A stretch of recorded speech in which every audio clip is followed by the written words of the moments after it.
What's your good name, sir? See, my name is Akhil Patel. Acha, very good. You are Yes. from? I'm from, basically we are from Monthly, but we settled in Junagadh because of education. Yeah. આપની સાથે આવેલા બાળકો કોણ છે? એ મારી grand daughter છે ને grand સન છે. અચ્છા, આપ દાદા થાવ છો? યા હું દાદા છું. અચ્છા, દાદા હાથ પકડીને છોકરાઓને વાંચવા લઈ આવ્યા છે. ડેફિનેટલી શ્યોર મોર્નિંગ વોક માટે આવ્યા હતા. આજે સન્ડે છે, પાછું બાળકોનું વેકેશન ચાલે છે, એટલે 2-3 દિવસથી બાળકો કે આ વખતે આપણે મોતીબાગ જશું, અધરવાઇઝ ભવનાથ સાઈડ અમે લોકો વોકિંગ માટે જઈએ. લાફિંગ ક્લબ છે અમારી, ગાર્ડન કાફે, તો ત્યાં સવારે એક્સરસાઇઝ કરીએ. આજે અમે અહીંયા આવ્યા and we are very lucky that I met you, V mat you, you know. અને આપનું આજે બુક્સ અહીંયા આપ જે ફ્રી વાંચવા માટે કરીને આપો છો, જેથી નોલેજ વધે, જ્ઞાન વધે. આજકાલના બાળકો મોબાઈલમાંથી બહાર આવે અને એ લોકો આપ બહુ સારી સેવા કરી રહ્યા છો. એક દાદા છો આપ, જી, અને બાળકોને વંચાવો છો, જી, અને અમે વાંચવાની પ્રવૃત્તિ કરીએ છીએ. જી. તો આપ સમાજને, જી. ખાસ કરીને જે પપ્પાઓ કે જે દાદાઓ છે જુનાગઢના, એને માટે શું આપ બોલો છો? એ લોકોને અમે જે બાળપણ વિતાવ્યું છે વગર મોબાઈલનો, જી, રાઈટ, અત્યારે મોબાઈલ ગેમ્સ, બાળકો જમતા નથી જ્યાં સુધી એમને હાથમાં મોબાઈલ નહીં આપો ત્યાં સુધી. જી, જી, અમે તો કોઈ દી વિચાર્યું જ નહોતું બાળપણમાં. ના તો અમારા સમયમાં ટીવી હતા. જી. હા, ચાવીવાળા વાજા હતા, તો ચાવીવાળા વાજાની અંદર રેકોર્ડ ચડાવી, પણ એ પપ્પા છે ને પોતે ચાવી ભરે, પોતે રેકોર્ડ ચડાવે, અમને હાથે નહોતા લગાડવા દેતા. જી. તો એ જે અમારું કલ્ચર હતું, અને બેસિકલી બધી જે અમારી જે ગેમ્સ હતી ને, જી. It was very healthy, you know. જી, જી, જી, જી. જેને પકડમદાવ કયો, કબડ્ડી કયો, ખોખો કયો, જી. You know, there are so many type of games. પતંગ ચડાવવી, આ તે બધું હવે અત્યારે બધું બોલાતું જાય છે. અને તમે એવું કહો છો કે મોબાઈલનો વિકલ્પ વાંચન છે, જે મોબાઈલ કરતા પણ ઉત્તમ બાબત તમને આપે છે. ડેફિનેટલી વાંચન અતિ ઇમ્પોર્ટન્ટ છે. અમે જે કંઈ અહીંયા સુધી પહોંચ્યા, જે કંઈ અમે જાણ્યું લાઈફને, તો વાંચન એમાં ખૂબ ઉપયોગી થયું અમને.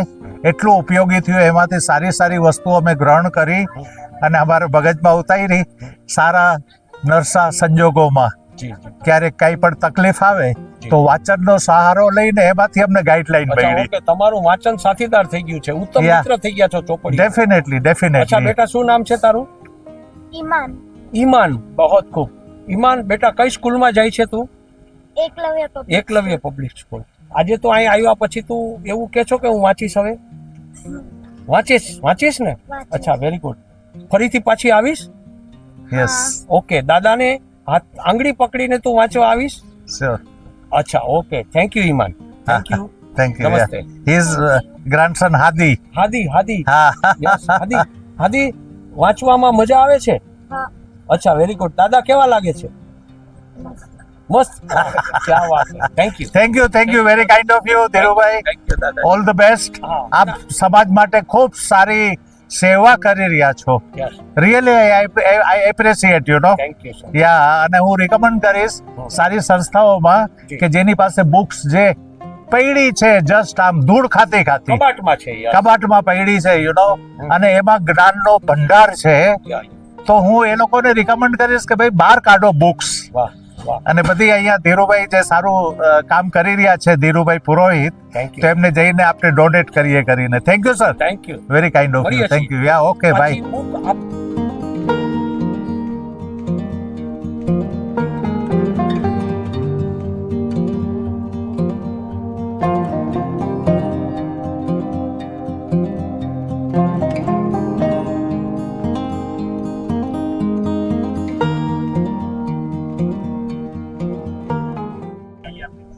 મારું નામ હિરેન જોશી છે. હું અમદાવાદનો રહેવાસી છું, પણ જુનાગઢનો વતની છું. જુનાગઢના જે કંઈ સોશિયલ મીડિયાના માધ્યમો, જુનાગઢની જે અપડેટ્સ આવતી જોડે જોડાયેલો હોતો હોઉં છું. એકવાર સોશિયલ મીડિયામાં મેં આ પુસ્તક પરબ વિશે મેં સાંભળ્યું અને વાંચ્યું. હવે વાંચવાના શોખીન હોવાને લીધે મેં થોડી વધારે પૂછપરછ કરી અને એ બાબતે થોડું જાણવા વધારે મળ્યું છે. બહુ ઇન્ટરેસ્ટિંગ વસ્તુ હતી અને આ એક એવો રસપ્રદ ઇનિશિયેટિવ છે જે લોકોને પુસ્તકની બાજુમાં લાવવાનો પ્રયત્ન કરે છે. હવે આ ઇનિશિયેટિવ શું છે? તો નામ જ છે પુસ્તક પરબ, અને પરબનું કામ તો જે દાની હોય એ જ કરી શકે. પૂજ્ય મુક્તાનંદ બાપુ, પ્રેમાનંદ બાપુનો જે મુક્તાનંદ બાપુનો ટ્રસ્ટ છે પ્રેમાનંદ ટ્રસ્ટ, એમના દ્વારા પ્રેરિત જૂનાગઢના જ અમુક પ્રબુદ્ધ લોકો જેવા કે પત્રકાર ધીરુભાઈ પુરોહિત, એલવી જોશી સાહેબ, માતંગભાઈ પુરોહિત, આ બધા લોકોએ એકવાર મળીને વિચાર કર્યો કે આ પ્રેરણા જે મળી છે મુક્તાનંદ બાપુ તરફથી એને આપણે કઈ રીતના સાકાર કરીએ. અને ત્યારે આ પુસ્તક પરબ જે છે એનું અસ્તિત્વ આવ્યું. બહુ સરળ કન્સેપ્ટ છે, કોઈ એમાં કોમ્પ્લેક્સિટી નથી. પરબમાં તમે આવો, તમને ગમે ત્યારે પાણી મળે. પરબ છે એ ગમે તેને માટે ખુલ્લું હોય અને ગમે તેને એમાંની તરસ છીપાય. જે વાંચન પીપાસુ લોકો છે એ લોકોની વાંચનની તરસ छिपावવા, અને જ્યારે આજની જનરેશન વધારે ને વધારે સ્ક્રીન ટાઈમ પાછળ પોતાનો સમય વાપરે છે, એ સ્ક્રીન ટાઈમ ઓછો કરી અને પેજ ટાઈમમાં સમય વધારે વપરાય, એ બાબતને ધ્યાનમાં રાખીને એક આ પુસ્તક પરબ નામનું એક ઇનિશિયેટિવ, એક પ્રકારની પહેલ શરૂ થઈ છે. અને પહેલના જે મુખ્ય સૂત્રધારોનો મેં નામ લીધા એ પ્રમાણે ધીરુભાઈ, એલવી જોશી સાહેબ, પછી માતંગ પુરોહિત સાહેબ, એ લોકો છે. અને અમે પણ આજે સવારે જ્યારે અમે કાલે જ અમદાવાદથી આવ્યા જૂનાગઢમાં વેકેશન ગાળવા માટે, એટલે અમે ખાસ, અમને ખબર હતી કે આ રવિવારે આ રીતે પુસ્તક પરબ થાય છે, તો સવારે ખાસ અમે વહેલા ઉઠીને પુસ્તક પરબને માણવા જ આવે, જોવા જ આવે કે કઈ રીતનું આ સંચાલન થાય છે, કયા પ્રકારના પુસ્તકો છે, શું છે. અને તમે જોવા જાઓ તો આ પુસ્તક પરબમાં તમે એકવાર તમે જોશો તો ઘણા બધા પુસ્તકોની હારમાળા છે.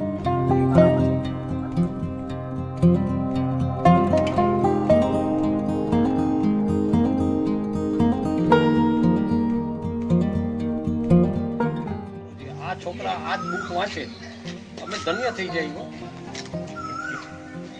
તારે છે ને આકાશમાં ઉડવાનું, કાં તો તું પાયલોટ બનીશ અને કાં તો તું સ્પેસમાં સંશોધન કરવા માટે જઈશ. તું યાદ રાખજે. અને હું આજે કહેતો હતો ને કે જેથી જાણ તેથી યાદ કરજે કે લાઈન પર બુકવાળા ચોપડીવાળા અંકલ ને યાદ રાખીશ. Very good.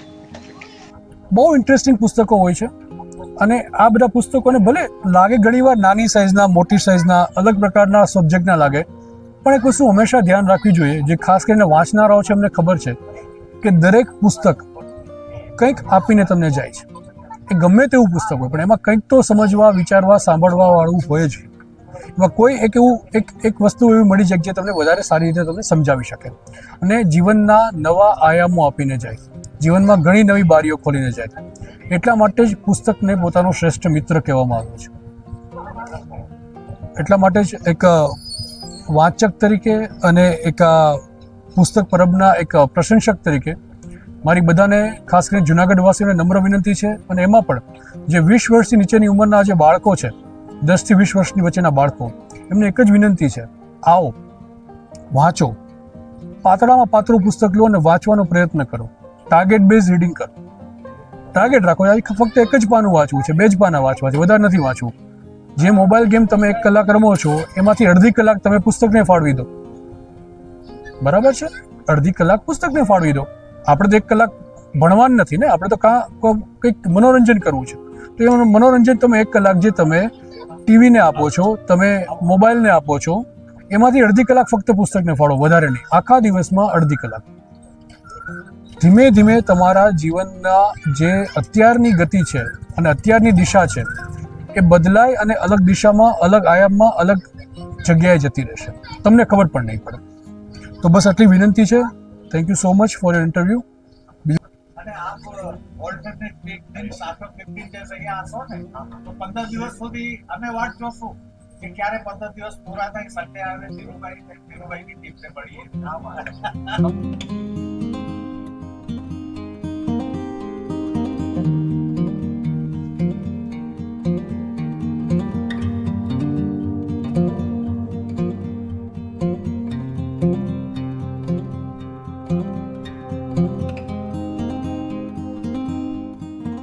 5 લોકો ભેગા થયા અને હવે એ નક્કી કર્યું પુસ્તક સાથે લોકો જે સંકળાયેલા છે ને અમે એ નક્કી કર્યું કે આપણે જૂનાગઢને કાંઈક આપવું અને પછી અમે વાત કરી મુક્તાનંદ બાપુ કે મારો જન્મદિવસ આવે તો તમે મારું પ્રિમાઇસીસ હું તમને આપું છું અને એના જન્મદિવસે પુસ્તક પુલ આપ્યું અને અમે લોકો હું છાપામાં લખ્યું કે પત્રકાર તરીકે છાપામાં લખ્યું સર આપને સાંભળવાની મજા આવશે કે એ દિવસે આખું જૂનાગઢ ઉમટી પડ્યું એની સ્કૂલમાં આખી એટલા બધા માણસો ઉમટી પડ્યા અને બધા પોતાનું પુસ્તક લાવ્યા અને પેલી જે ઉલ્લાસ હતી હતી ને એ છાપું હોય ને છાપું એમાં પુસ્તકો મૂકતા 5000 પુસ્તકો વાહ વાહ અને 5000 પુસ્તકો માટે આપણે જૂનાગઢના લોકો ઉભા રહેતા ખબર અને પછી બાપુ એટલા ખુશી થયા એમ કીધું કે તમે આ પુસ્તક છે તે કામમાં બધે ફેરવવા માટે હું તમને વાન આપું એટલે અમે એ વાન એ બધું લઈને અમે ફરીએ છીએ અહીંયા મૂકીએ છીએ અને પુસ્તકો અમે લોકો જ આપેલા છે અમે તો એ ખાલી એક વાહક છીએ વાહક જ મોટી વાત છે પુસ્તકો બધાના ઘરમાં એટલા પડ્યા છે કે ધૂળ ખાય છે નાના મોટા દિવસો જ્યારે અને એને કારણે કે આજે તમે જુઓ લગભગ 100 થી વધુ લોકો અહીંયા આવ્યા છે ભણવા પુસ્તકો લઈ જાય છે પાછા આપી જાય છે નવું લાગે છે દર વખતે આપના જેવા 5-7 લોકો કાયમી સભ્યો બને સરસ અમે 1 વર્ષથી શરૂ કર્યું છે લગભગ અડધું જૂનાગઢ વાંચતું આ અમારું પરિણામ 1 જ વર્ષમાં છે અને અમને ખાતરી છે કે અમે જૂનાગઢની બાઉન્ડ્રી નજીકના ભવિષ્યમાં ઓળંગી જવાનું સાહેબ આપ વન્ડરફુલ કામ કરી રહ્યા છો અને એને કારણે સપોર્ટ એપ્રિશિએટ લોકોને ગમે આનંદ એક આ 21મી સદી મોબાઈલના જમાનામાં 21મી સદીમાં આ વસ્તુ 20મી સદી સુધી હતી તમે લોકો છે હવે લુપ્ત થઈ ગઈ અમારી છે વિનંતી સર એ છે કે તમે લોકો પણ તમારા ગ્રુપમાં અમારો સંદેશો મૂકજો હા લખાવી દો તમે પુસ્તક લઈ જાવ એક અને નામ લખાવી દો અને અમારી સાથે જોડાઈ જાવ અમારા ગ્રુપમાં બધાને હું મોકલીશ બસ રિયલી અને એ આના બે આનાનો સમય હતો રૂપિયાના 16 હતા અને 2 પૈસા આના 2 આના ને એમાં અમારી પાસે પૈસા નહોતા ત્યારે ધીરુભાઈ ગરીબી બહુ હતી ત્યારે અને પૈસા હતા તો મધર ફાધર છે ને બહુ રિસ્ટ્રિક્શન કે છોકરો બગડી ન જાય અમને પણ છે હું તો બ્રાહ્મણ છું એટલે લોટ માગીને ભણ્યો છું સર દયા પ્રભુની કરીને ભણ્યો છું અને એ મજા છે એટલે જ આ કરી શકે આપ જે છોકરાઓને લઈને આવી શક્યા ને તમે દુખી થયા છો એટલે બાકી તો બસ હું સફળ થયો છું ઓહો ક્યા વાત હે વેરી દિલ સે મિલા અમારે બહુ જૂના સાથીદાર હો ભાઈ he is very gentle person vary અને સાહેબ લાઈક યુ બહુ સમાજ સેવા અમારા બ્રાન્ડ એમ્બેસેડર છે મેં 4 દિવસ પહેલા જ જોઈ ભાઈ અને મળવાની બહુ સારી થઈ મેં તો ભાઈને હું મળું પુસ્તક ભરના માટલા લઈ અને નળ બની અને ઘેરે ઘેરે અને નહેર બનીને ખતરે પહોંચવાનું મારો અભ્યાસ છે પુસ્તકમાં પુસ્તક બનાવી વેરી ગુડ આ એક એવા છે કે બધા ભેગા થઈને આપણે એક મોટો મેળાવડો કરીને આપણા જૂનાગઢને પ્રેમ કરીએ. हम होंगे कामयाब एक दिन वाह वाह वाह વાંચન અને મેળા ભારત મહાન हाँ। બે વસ્તુ છે. सारे जहाँ से अच्छा है વાંચો વિચારો અને બીજાને વિચારતા કરો સાહેબ અમે છે ને સવારે લાફિંગ ક્લબમાં ને દરેક જગ્યાએ યોગામાં અહીંયા એ પણ દરેક સારા કામ સંતોષે પહોંચી જતા હશે. દરેક સારા કામ અરે સાહેબ કોઈ જુનાગઢમાં એવી વ્યક્તિ ને જેવી રીતના તમારું નામ સાંભળીને મેં કીધું ઓ ધીરુભાઈ તમે આજે ઇસ્માઇલ સૌભાગ્ય કે ધીરુભાઈ નો કરેલો નહીં આટલા વર્ષથી નામ સાંભળો ધીરુભાઈ સર वो आपका बड़प्पन है. ના really R telling you really 40 વર્ષથી તો એનું નામ હું સાંભળું છું કોઈ વિરોધ ભક્તને આઈ એમ વેરી હેપી ટુડે અને ધીરુભાઈ મારી અવાજના ભાઈ લગભગ રસ્તો છે ને ધીરુભાઈ જ્યારે કલાક કરતા ને ત્યારે અમે લગભગ સાહેબ સવારે મોર્નિંગ વોક કરવા વાળા યોગા કરવા વાળા બધાય તો અમે લોકો બહુ એકબીજાને બધાને ઓળખીએ કારણ કે ડેઈલી મોર્નિંગ 5 5:30 વાગે ને અને અને તમે અંદરથી અમારું બેડ છે ને એ લાત મારે અમને કે અરે ભાઈ ઉઠ ગેટ આઉટ કામ કરો. પદ્મશ્રી એવોર્ડ ઈ છે કે જુનાગઢની કોઈ ગલી એવી નથી કે જ્યાં હોળી ઈવન ન હોય ઈ પબ્લિક પર પદ્મશ્રી એવોર્ડ સરકાર કોઈ સાયકલ લઈને એના જેવા ઘણા લોકો છે. ટાળવાની જરૂર છે. આપણું જુનાગઢ બહુ છે. બહુ છે. જુનાગઢ થાય ના ના ધીરુભાઈ કાંઈક આપ કરી રહ્યા છો, અમને એક ફૂલની તો ફૂલની પાકડી દાદો મોકો અમને પણ આપો પ્લીઝ. હા, અમે we are a medical people. અમે દવાનું અમે કઈક લોકો માટે કરી અમે તમને શકીએ. જોડી દેશું, અમે તમને કહેશું કે સર આવો આપણે પુસ્તકો ગોઠવીએ. Sure. આવી વાત. બલકે મને એમ કહેજો કે અહીંયા સાફ સફાઈ જરા કરી દો તો પુસ્તકો ગોઠવવા છે. પછી તમને જે મજા આવશે સ્વસ્થ ભારત. અમારા પરિવારના સભ્યો બનાવી. Thank you sir. Feel happy. Very good.